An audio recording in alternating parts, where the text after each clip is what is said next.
In accordance with the practice of the Federal Court in some cases of public interest, importance or complexity, the following summary has been prepared to accompany the orders made today. The summary is intended to assist in understanding the outcome of this proceeding. It is not a complete statement of conclusions reached by the Court. The only authoritative statement of the Court's reasons is that contained in the published reasons for judgments, which will shortly be available on the internet at www.fedcourt.gov.au together with this summary.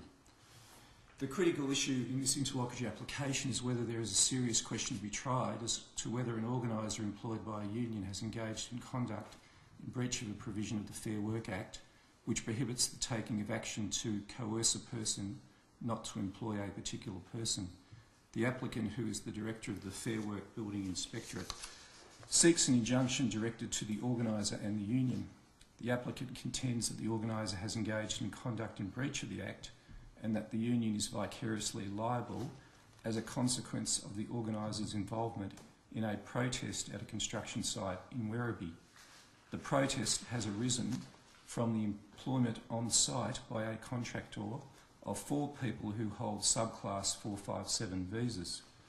This judgment is not about the rights and wrongs of employment of such persons. It is also not about the rights and wrongs of actions taken by community protesters. It is only concerned with whether the applicant director has established that there is a serious question to be determined as to whether the respondents have breached Section 355 small a in brackets of the Fair Work Act and whether the balance of convenience favours the grant of an injunction. The Court has concluded, as the evidence currently stands, that there exists a serious question to be tried as to whether the respondents have breached the provisions of Section 355 small a of the Fair Work Act. It has also concluded that the balance of convenience favours the grant of an injunction. The practical effect of the injunction is that the union, its organisers and employees are prevented until the hearing and determination of the trial of further order from being involved in the protest activities at the site with a view to supporting a claim that the subclass 457 visa holders be dismissed.